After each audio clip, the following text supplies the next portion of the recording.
आज ही कॉलेज में मेरी दोस्त ने मुझे बताया कि शनिवार को उसकी शादी है और उसने सभी ग्रुप की लड़कियों को बुलाया है। मेरी सहेली ने साफ साफ धमकी दी थी कि अगर हम में से कोई उसकी शादी में नहीं गया तो वो हमारी दोस्ती ख़त्म कर देगी।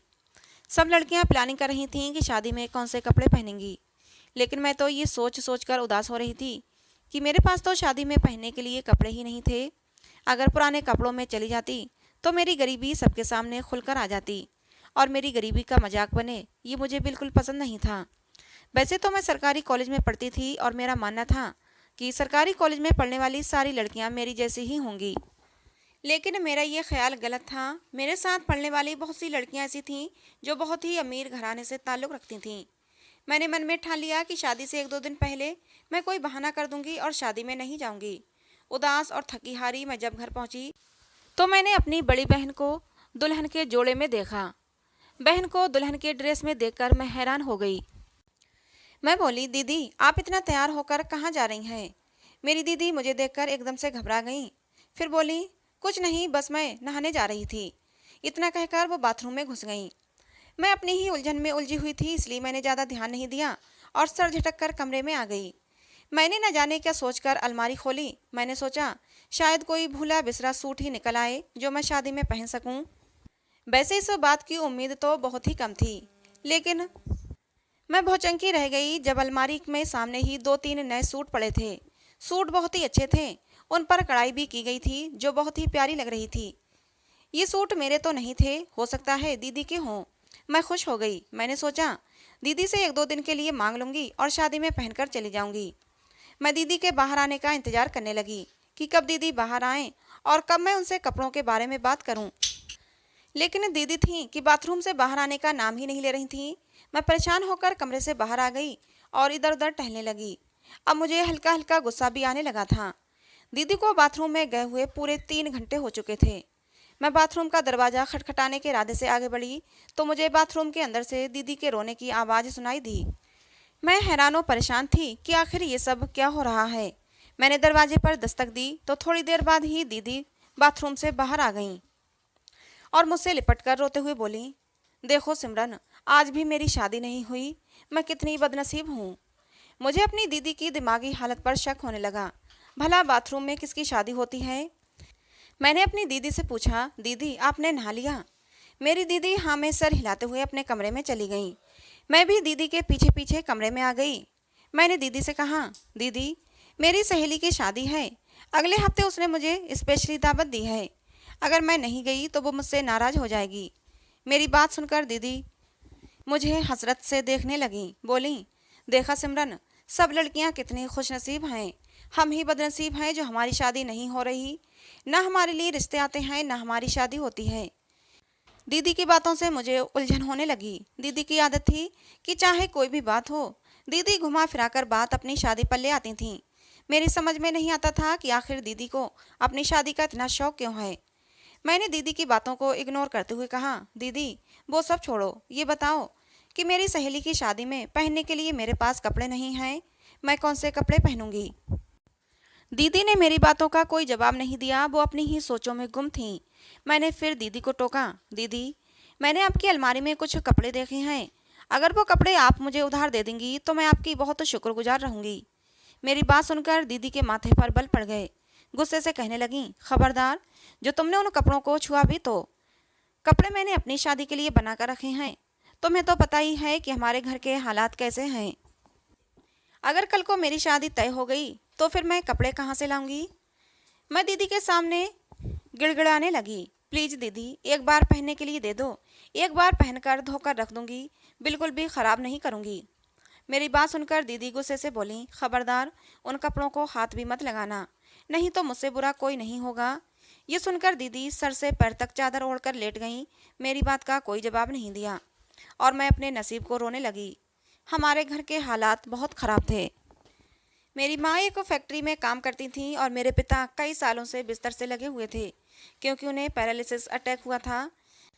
जब पापा पैरालाइज हुए थे तो उस समय दीदी मानसी के लिए कुछ रिश्ते आए थे, लेकिन घर के हालात उस समय भी बहुत ख़राब थे, इसलिए मेरी माँ ने उन्हें रिश्तों के लिए मना कर दिया। लेकिन अब घर में कुछ अजीब होने लगा था। मैं जब भी कॉलेज से आती तो दीदी मुझे सजी सबरी मिलती। मुझे बहुत हैरत होती कि आखिर दीदी रोज दुल्हन की तरह तैयार क्यों होती हैं और बाथरूम में क्यों घुस जाती हैं। एक दिन मैंने अपनी दीदी का राज जानने की ठानी। दीदी तैयार हो रही थी तो मैं पहले से ही बाथरूम में छुपकर बैठ गई। जब दीदी अंदर आई तो मैं ये देखकर हैरान रह गई कि वहाँ 50 साल का। दोस्तों, मेरा नाम सिमरन है। हम दो बहनें हैं। हमारे घर के हालात बद से बदतर हैं। हम गरीबी से नीचे का भी जीवन यापन कर रहे हैं। मेरे पापा बिस्तर से लगे हुए हैं। मेरी माँ सुबह सवेरे फैक्ट्री में काम करने के लिए निकल जाती हैं। मैं सरकारी कॉलेज में अपनी पढ़ाई पूरी कर रही हूँ। पढ़ाई का जो भी खर्चा होता है वो मैं ट्यूशन पढ़ाकर पूरा करती हूँ। मेरी बहन मानसी वो घर पर ही रहती है और मेरे पापा का भी ख्याल रखती है। इसके अलावा वो सिलाई करती है, लेकिन वो अपने पैसे बहुत संभाल संभाल कर रखती हैं। कहती हैं कि ये पैसे मैं किसी खास मकसद के लिए बचा कर रखती हूँ। लेकिन दीदी का वो खास मकसद क्या था, मुझे आज तक समझ में नहीं आया था और ना ही मैंने जानने में कोई दिलचस्पी ली थी। दीदी की अपनी एक अलग ही दुनिया थी। उन्होंने ज़्यादा पढ़ाई लिखाई भी नहीं की थी, क्योंकि मम्मी नौकरी करती थी, पापा बीमार होते थे, तो घर पर किसी का होना जरूरी होता था। दीदी ने अपनी एक अलग ही दुनिया आबाद कर रखी थी। मोहल्ले में उनकी कई लड़कियों के साथ दोस्ती थी। वो उन्हें अपने पास बुला लिया करती थीं। इस तरह उनका टाइम पास हो जाता था। लेकिन धीरे धीरे सारी लड़कियों की शादियां होती गईं और दीदी तन्हाई का शिकार हो गईं। दीदी अब अपना टाइम पास कपड़े सिलकर कर रही थीं। वो दिन भर सिलाई करती रहती। दीदी के कई रिश्ते भी आए थे, लेकिन मम्मी ने ये कहकर मना कर दिया कि अगर मैं मानसी की शादी कर दूंगी तो घर पर पड़े बीमार बाप को कौन देखेगा। और इसी तरह धीरे धीरे दीदी की उम्र निकलती जा रही थी। दीदी अपनी शादी का अरमान दिल में लिए बैठी थीं। शाम को मम्मी जब घर पर आई तो मैंने मम्मी से कहा, मम्मी, मेरी सहेली की शादी है और शादी में जाने के लिए मुझे नए कपड़े चाहिए, तो नए कपड़े खरीदने के लिए मुझे पैसे दे दें। मेरी बात सुनकर मम्मी को गुस्सा आ गया। गुस्से से कहने लगी, तुम्हें शर्म आनी चाहिए। घर के हालात तुम्हारे सामने हैं। घर के लिए राशन पानी लाऊं, तुम्हारे बीमार बाप की दवा कराऊं या फिर तुम्हारे लिए नए जोड़े बनवाऊं। मैं कमाने वाली एक अकेली और खाने वाले तुम सब। मैं तुम दोनों बहनों का पेट भर रही हूँ, ये क्या कम है। आगे मुझसे किसी बात की उम्मीद मत रखो।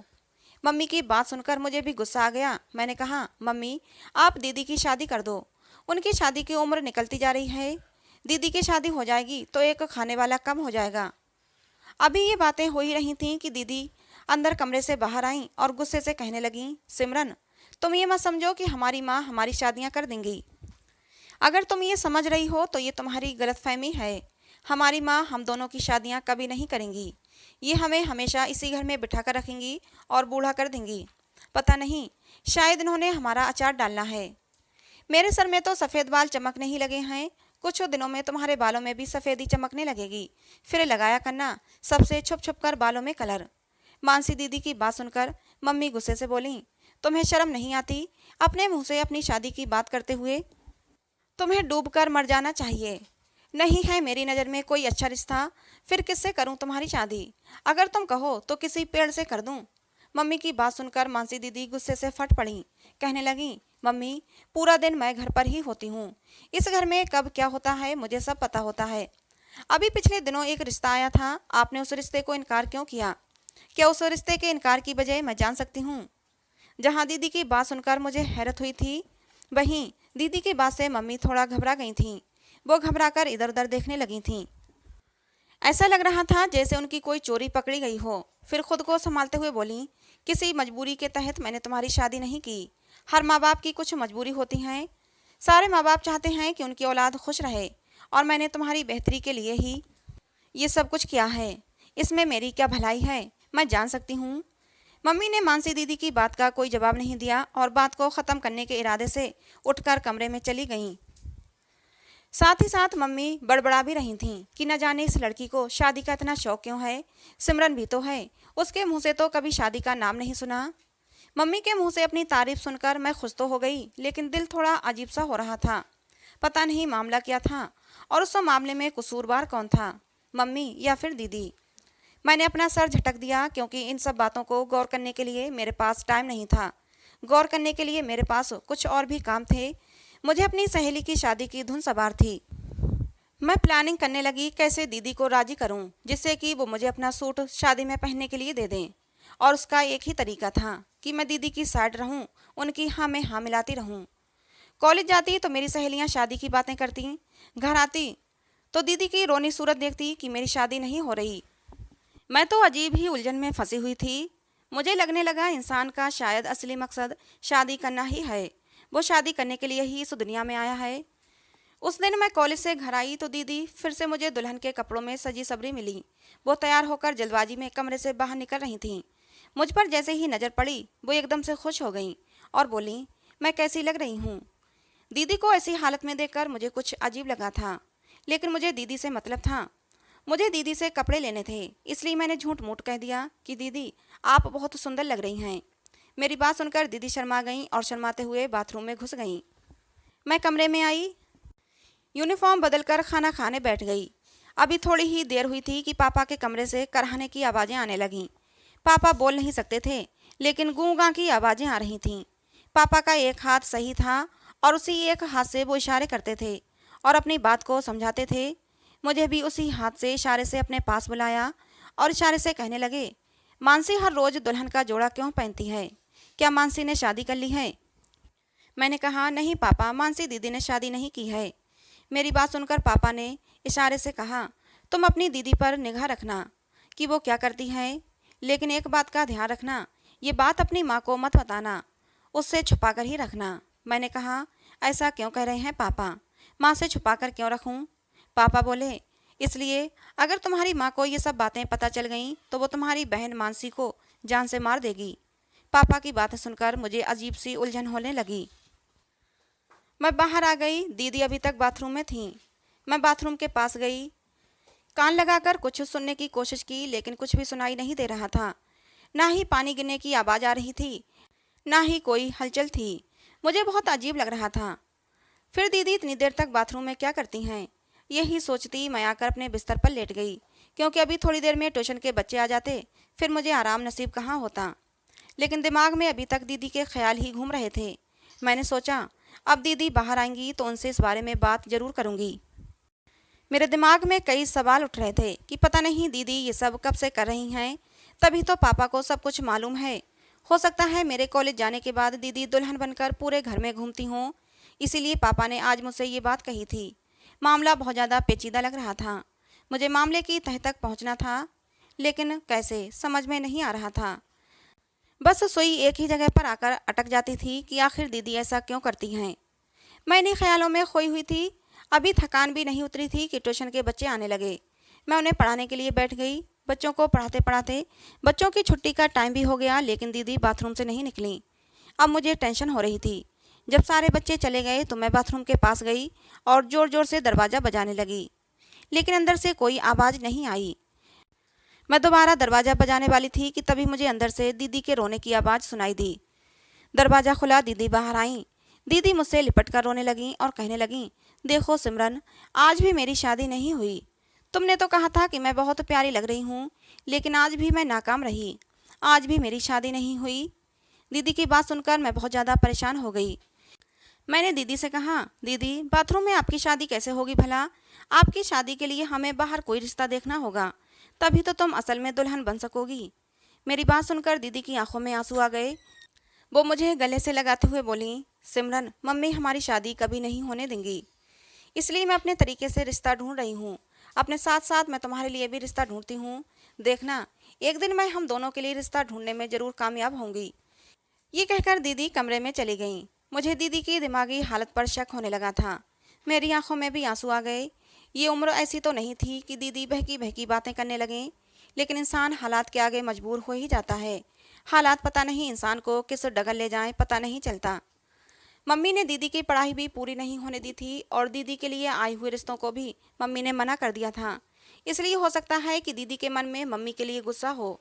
मैंने सोचा, आज मैं मम्मी से अपने तरीके से बात करूंगी कि दीदी की शादी कर दो, नहीं तो वो दिमागी मरीज बन जाएंगी। क्योंकि ये सच था, क्योंकि दीदी की उम्र भी निकलती जा रही थी और यही बात शायद उन्हें परेशान कर रही थी कि मेरी उम्र निकल जाएगी और मेरी शादी नहीं हो पाएगी। शाम को मम्मी घर वापस आईं, पापा के पास बैठीं, फिर कमरे में चली गईं। थोड़ी देर बाद नहाने के लिए बाथरूम में घुस गईं। जब नहाकर वापस आईं तो मैं मम्मी के पास बैठ गई और बोली, मम्मी आपका आज का दिन कैसा रहा? मम्मी उदासी से बोली, सिमरन मैं बहुत थक जाती हूँ। मेरा भी दिल करता है कि बाकी औरतों की तरह मैं घर पर बैठी रहूं और घर संभालूं। मेरा पति बाहर से पैसे कमा कर लाए और मेरे हाथ पर अपनी कमाई रखे। लेकिन शायद मेरे नसीब में ये सुख नहीं था। अचानक से मैंने मम्मी से पूछा, मम्मी आपको बेटे की कमी महसूस होती है? मेरी बात सुनकर मम्मी बोली, इतनी कमी महसूस होती है कि शब्दों में बता नहीं सकती। मुझे तुम दोनों पर भी कोई ऐतराज नहीं, लेकिन बेटे की कमी हमेशा से रही है। क्योंकि अगर मेरा बेटा होता तो मुझे सड़कों पर धक्के खाने नहीं पड़ते। मम्मी की बात सुनकर मैंने कहा, मम्मी आप मानसी दीदी की शादी कर दो और मानसी दीदी के दूल्हा को घर जमाई बना लें, इस तरह आपको एक बेटा मिल जाएगा। मैंने अपनी तरफ से बहुत ही बड़ी और बहुत ही अकल की बात कही थी। लेकिन पता नहीं क्यों मेरी बात सुनकर मम्मी के माथे पर बल पड़ गए। गुस्से से बोली, सिमरन मैं देख रही हूँ कि आजकल तुम भी अपनी बहन के नक्शो कदम पर चल रही हो। तुम्हारी जुबान पर भी हर वक्त शादी का शब्द होता है। तुम्हारे अंदर भी बेशर्मी आ रही है। फिर खुद को थोड़ा शांत करते हुए बोली, मैं तुम दोनों बहनों की शादी बहुत ही सोच समझकर और बहुत ही अच्छी जगह करूंगी। सच कहूँ तो मुझे तुम्हारे नसीबों से डर लगता है, क्योंकि मेरी शादी का उदाहरण तुम्हारे सामने है। तुम्हें क्या लगता है, अगर मैं तुम्हारी शादी तुम्हारे बाप जैसे इंसान के साथ कर दूं तो क्या तुम खुश रह पाओगी? तुम्हारा बाप एक फैक्ट्री में काम करता था, महीने के 8,000 कमाता था और उन्हीं 8,000 से तुम दोनों बच्चों के, खुद के और तुम्हारे बाप का पेट पालती थी। 8,000 में महीने का कैसे गुजारा करती थी ये मैं ही जानती हूँ, या फिर मेरा भगवान। मैं तो इतने पर भी राजी थी, लेकिन देखो कि तुम्हारा बाप तो ये भी कमाने से गया और अब घर के हालात तुम्हारे सामने हैं। मैं नहीं चाहती तुम दोनों बहनों को भी मेरी जैसी ज़िंदगी जीनी पड़े। शादी की क्या है, वो तो किसी भी उम्र में हो जाएगी, लेकिन अगर गलत इंसान से हो गई तो फिर तुम्हारे पास कोई दूसरा ऑप्शन नहीं होगा। तुम्हें गले में पड़े ढोल को बजाना ही पड़ेगा। इसलिए मैं तुम दोनों बहनों की शादी सोच समझकर करूंगी। मम्मी की बात समझ में आ गई थी मुझे, लेकिन ये बात मैं दीदी को कैसे समझाती। फिर मैंने मम्मी की गैर मौजूदगी में दीदी से बात करने की सोची और मौका देखकर मैंने दीदी से बात की। मैंने कहा, दीदी आप मम्मी से वैसे ही गुस्सा रहती हो। मम्मी जो कुछ भी करती हैं हमारी भलाई के लिए ही करती हैं और बहुत ही अच्छी जगह शादी करेंगी। वो आपकी शादी बहुत अच्छी जगह करना चाहती हैं, इसलिए इतना टाइम लग रहा है। मेरी बात सुनकर दीदी ने कोई जवाब नहीं दिया। मुझे मेरी बात सुनकर दीदी ने कोई जवाब नहीं दिया, बस मेरी बात सुनकर थोड़ा सा मुस्कुरा दी। दीदी का रूटीन अभी भी वैसे ही चालू था। वो दुल्हन की तरह तैयार होती, बाथरूम में घुस जाती। मुझे दीदी का ये बाथरूम वाला राज जानना था। एक रोज़ मैंने सोचा कि जैसे ही दीदी बाथरूम से निकलेंगी मैं फ़ौरन बाथरूम में घुस जाऊंगी। हो सकता है उसी वक्त तो बाथरूम में मुझे कोई सुराग मिल जाए। और फिर अगले दिन वही हुआ। दीदी दुल्हन की तरह सजकर बाथरूम में घुस गईं। दीदी को बाथरूम में गए 3 घंटे हो चुके थे। मैं इंतजार कर रही थी कि कब दीदी बाहर आएँ और मैं अंदर जाऊँ। लगभग 3 घंटे के बाद दीदी बाथरूम से बाहर निकली। वो अब भी दुल्हन की ड्रेस में थीं, जिसका साफ मतलब था कि वो नहाई नहीं है। बाथरूम से निकलकर जैसे ही दीदी कमरे की तरफ बढ़ी, मैं फ़ौरन बाथरूम में घुस गई। बाथरूम का फर्श गीला था। दीदी जाहिर करना चाहती थीं कि वो नहाकर निकली हैं, लेकिन वो तो दीदी के कपड़ों से साफ पता चल रहा था कि दीदी नहीं नहाई हैं। बाथरूम से मैंने एक एक चीज़ को जायजा लिया, लेकिन कोई भी सुराग मेरे हाथ नहीं लगा। मैं दीदी से भी पूछ पूछ कर थक गई, लेकिन उन्होंने भी कुछ नहीं बताया। चुपचाप मैं लेटी हुई थी और दिमाग पर जोर डाल रही थी कि दीदी का राज कैसे मालूम करूं। दीदी का राज जानने के लिए मैंने दूसरा रास्ता तैयार किया और इसके लिए मुझे दूसरे दिन का इंतजार था। दूसरा दिन भी आ गया। मैं कॉलेज गई। कॉलेज में सब लड़कियां शादी को लेकर बहुत ज़्यादा उत्साहित थीं। आपस में बातें कर रही थीं कि हम ऐसे तैयार होंगे, ये कपड़े पहनेंगे, ये करेंगे, वो करेंगे। लेकिन मैं तो उदासी से एक कोने में बैठी हुई थी। मेरे पास अपनी सहेली की शादी में पहनने के लिए कपड़े ही नहीं थे। शादी में जाने का मेरे पास एकमात्र यही जरिया था कि मैं दीदी का राज जान लूं और दीदी को ब्लैकमेल करके उनसे कपड़े ले लूं। लेकिन जैसे ही मैं घर आई तो दीदी को देखते ही मेरा सारा मूड ख़राब हो गया, क्योंकि आज दीदी दुल्हन बनी नहीं घूम रही थीं। वैसे तो रोज़ ही दुल्हन बनी होती थीं और आज आराम से सिलाई कर रही थीं। जब आज मुझे दीदी से काम था तो दीदी आराम से अपने काम में लगी थीं। मैं अंदर ही अंदर जलती कुड़ती रही और ऐसे ही धीरे धीरे करके दिन बीतने को आया। तब 3 बजे जाकर कहीं दीदी एकदम से उठी और तैयार होने के लिए अंदर कमरे में गईं। दीदी तैयार होने के लिए जैसे ही कमरे में गईं, मैं जल्दी से बाथरूम में घुस गई। आज मैं सारा नज़ारा अपनी आंखों से देखने वाली थी। हमारा घर पुराने ज़माने का बना हुआ था। बाथरूम काफ़ी बड़ा था। बाथरूम के अंदर ही वॉशिंग मशीन पड़ी हुई थी। रोशनदान भी खूब बड़े बड़े से थे। मैं बाथरूम में ही कोई छुपने की जगह ढूंढने लगी। कोई और जगह न मिलने पर मैं मशीन के पीछे छुपकर बैठ गई। थोड़ी देर में दीदी तैयार होकर बाथरूम में आई। बाथरूम में आते ही दीदी सबसे पहले मशीन को इधर उधर सरकाने लगी। डर के मारे तो मेरी जान ही निकल गई कि कहीं दीदी मुझे देख न लें। लेकिन दीदी तो कोई और ही धुन में थी और उस मशीन पर एकदम से चढ़ गई। उस पर चढ़कर रोशनदान से बाहर गली में कूद गई। दीदी की इस हरकत से मैं सकते में आ गई कि आखिर दीदी कहाँ जाती हैं। बिना समय बर्बाद किए मैं भी जल्दी से मशीन पर चढ़ी और रोशनदान से बाहर गली में कूद गई। दीदी मुझे साफ साफ दिखाई दे रही थीं। वो गली के नुक्कड़ से मुड़ने ही वाली थीं। मैं दीदी का पीछा करने लगी। अभी कुछ ही दूर चल पाई थी कि दीदी एक 50 साल के बुढ़े के पास जाकर रुक गई। उसने गाड़ी का दरवाज़ा खोला। दीदी गाड़ी में जाकर बैठ गई। मैं हैरान और परेशान सी खड़ी थी। तभी मैंने एक रिक्शे वाले को रोका और मैं उसमें बैठ गई और दीदी का पीछा करने लगी।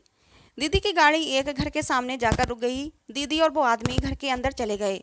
मैंने बाहर से झांक कर देखा तो उस घर में और भी लोग मौजूद थे। शादी की सारी सामग्रियां वहां पर रखी हुई थीं और एक पंडित जी भी बैठे हुए थे। कोई मंत्र पढ़ रहे थे। देखते ही देखते दीदी एक आदमी के साथ फेरे लेने लगी। मैं हक्का बक्का सी खड़ी थी, कुछ बोल ही नहीं पा रही थी। थोड़ी ही देर में शादी संपन्न हो गई। दीदी ने सभी लोगों का आशीर्वाद लिया। उस बूढ़े आदमी ने भी दीदी और दीदी के पति को आशीर्वाद दिया। मैं दरवाजे के पीछे से ये सब देख रही थी। थोड़ी देर में घर खाली हो गया। अब वहाँ पर सिर्फ दीदी और वो 50 साल का बुढ़ा बचा था। दीदी का पति भी दीदी को बाय करके चला गया था। तब मैं गेट के पीछे से निकल कर आई और गुस्से से अपनी दीदी से बोली, दीदी आपने ये सब क्यों किया? आपको अपनी शादी की इतनी जल्दी थी कि आपने अपनी शादी मम्मी पापा को बताए बगैर कर ली। अपनी शादी करने के लिए आपने किसी गैर इंसान का सहारा लिया। मुझे देखकर पहले तो दीदी चौंकी, फिर खुश होकर मेरे पास आई और मेरे गले से लिपट गई। सिमरन देखो, आज सच में मेरी शादी हो गई। मुझे दीदी पर बहुत गुस्सा आ रहा था। मैंने दीदी को खुद से अलग हटाते हुए कहा, दीदी ये आपने सही नहीं किया। आपने मम्मी पापा को दुख पहुंचाया है। आपकी हरकत से मम्मी पापा पर क्या बीतेगी आपको पता है। मानसी दीदी ने मुझे पकड़ते हुए कहा, सिमरन पापा पर कुछ नहीं बीतेगी। तुम्हें सच्चाई नहीं पता है। आज मैं तुम्हें सारी बताती हूँ और सच्चाई ये है कि मैं और तुम मम्मी की सगी बेटियाँ नहीं हैं। वो हमारी सौतेली माँ हैं। पापा ने ये दूसरी शादी की थी। उनकी पहली बीवी मर चुकी थी, इसीलिए पापा ने ये दूसरी शादी की। पापा और हमारी सौतेली मम्मी उस समय आपस में बहुत खुश रहते थे। पापा मम्मी का बहुत ध्यान रखते थे। पापा ने मम्मी से कहा था कि एक बेटा दे दो, फिर हमारी फैमिली पूरी हो जाएगी। लेकिन शादी के 5 साल गुजर गए, लेकिन मम्मी को कोई औलाद नहीं हुई। तो फिर मम्मी ने डॉक्टर को दिखाया। डॉक्टर ने बताया कि तुम बांझ हो, तुम्हें कभी औलाद नहीं हो सकती। घर आकर मम्मी बहुत रोई थीं, लेकिन पापा ने उनका साथ दिया, उन्हें हिम्मत बंधाई और कहा, मेरे लिए मेरी बेटियां ही बहुत हैं। मम्मी को भी उस वक्त अपने पति पर बहुत प्यार आया था, क्योंकि मम्मी इतना ज़्यादा डर गई थी। उन्हें लगा कि अब मेरा तलाक हो जाएगा, अब मेरे पति मुझे घर से निकाल देंगे, क्योंकि उन्हें बेटे की आस है और मैं उन्हें बेटा नहीं दे सकती। दिन यूं ही बीत रहे थे कि एक दिन अचानक मम्मी को पता चला कि वो बात ही नहीं थी, बल्कि वो पापा की एक चाल थी। असल में उन्हें मम्मी से कोई बच्चा चाहिए ही नहीं था। उन्हें डर था कि अगर मम्मी को कोई बच्चा हो गया तो वो हम दोनों बहनों का ख्याल नहीं रखेंगी। इसलिए पापा मम्मी को कुछ ऐसी दवाइयाँ चुपके से खिला देते थे जिससे कि मम्मी माँ नहीं बन पाई। मम्मी को जब ये राज पता चला तो उन्होंने पापा से खूब झगड़ा किया। इतना झगड़ा किया कि घर छोड़कर जाने की धमकी दे डाली। पापा पर इस बात का इतना असर हुआ कि उनका ब्लड प्रेशर इतना ज़्यादा हाई हो गया कि वो पैरालाइज हो गए और वो फिर बिस्तर से लग गए। अब मम्मी मजबूर थीं, क्योंकि वो पापा से कुछ कह नहीं सकती थीं, लेकिन उन्होंने ठान लिया था कि वो पापा से इस बात का बदला जरूर लेंगी। अगर वो पापा से बदला नहीं ले सकती तो उसका बदला वो पापा की बेटियों से, यानी कि हम दोनों बहनों से लेंगी। वो हम दोनों बहनों की शादियां नहीं होने देंगी, पापा की दहलीज पर ही बिठाकर हमें बूढ़ा कर देंगी। मम्मी ने अपने दिल की ये भड़ास अपने पापा से निकाली थी, क्योंकि उनके पापा ने जबरदस्ती उनकी शादी 2 बच्चियों के बाप से करा दी थी। गुस्से में आकर मम्मी ने अपने माँ के बालों से रिश्ता तोड़ लिया था। लेकिन जिस दिन मम्मी को पापा के बारे में सब कुछ पता चला था तो उस दिन मम्मी एक बार फिर अपने माँ के गई थी और अपने पापा को सारी बात बताई थी, और ये भी कि मैं इस बात का बदला उसकी बेटियों से लूँगी, उनकी कभी शादी नहीं होने दूंगी। ये जो इंसान तुम्हारे सामने खड़े हैं ये मम्मी के पापा हैं। इन्होंने ही हमारे घर आकर मुझे सारी हकीकत बताई थी और उन्होंने मुझसे वादा किया था कि मैं तुम दोनों बहनों की शादियां करवा कर ही रहूँगा। इन्होंने मुझे अपने घर का एड्रेस दिया था, इसलिए मैं तैयार होकर इनके घर जाया करती थी। वहाँ लड़के वाले पहले से मौजूद होते थे, लेकिन हर बार लड़के वाले मुझे देखकर शादी के लिए मना कर देते थे, क्योंकि मेरी उम्र भी ज़्यादा हो चुकी थी और मैं कोई ख़ास ज़्यादा सुंदर भी नहीं थी। लेकिन फाइनली आज देखो मेरी शादी हो गई। मैं बहुत खुश हूँ। देखना सिमरन, तुम्हारी भी जल्दी ही शादी करवा दूंगी। दीदी ने जो बातें मुझे बताईं वो बहुत ज़्यादा हैरान कर देने वाली थीं, लेकिन विश्वास तो करना ही था, क्योंकि सारे सबूतों और गवाह हमारे सामने थे, क्योंकि मम्मी के पापा हमारे सामने खड़े इन बातों की गवाही दे रहे थे। फिर मैंने दीदी से कहा, लेकिन दीदी, आप तैयार होकर बाथरूम ही क्यों जाती थीं? आप दरवाजे से भी तो जा सकती थीं। दीदी बोली, क्योंकि अगर मैं तैयार होकर दरवाजे से जाती तो सबको पता चल जाता, खासकर पापा को सबसे पहले पता चल जाता। पापा को परेशान करना नहीं चाहती थी। और दूसरी बात, हमारे बाथरूम का रोशनदान बाहर खेतों की तरफ खुलता है, इसलिए मुझे वहां से जाते हुए कोई देख नहीं सकता था। मुझे डर था, अगर मुझे किसी ने जाते हुए देख लिया और मम्मी को बता दिया तो मम्मी मेरी या तो जान ले लेंगी या फिर मुझे घर में कैद कर देंगी। खैर, मैं और दीदी घर वापस आ गए। कुछ ही दिनों में उनकी विदाई होना तय थी, लेकिन मम्मी के पापा चाहते थे कि वो मेरे लिए भी रिश्ता ढूंढ लें और मेरी भी शादी कर दें, क्योंकि दीदी के जाने के बाद मेरी ज़िंदगी बहुत ज़्यादा मुश्किल होने वाली थी। लेकिन मुझे अपने बारे में कोई गम नहीं था। दीदी की शादी हो गई, वो अपने घर की हो गई, लेकिन अब वो मेरे लिए बहुत रोती हैं, कहती हैं भगवान ने चाहा तो मेरा भी जल्दी ही घर हो जाएगा। और फिर दीदी की विदाई का दिन भी आ गया। मम्मी को सब कुछ पता चल गया था। दीदी की शादी का सुनते ही मम्मी गुस्से से बिखर गई थीं, एक जख्मी शेरनी बन गई थीं, दहाड़े मार मार कर रो भी रही थीं और दीदी और मुझे कोस भी रही थीं।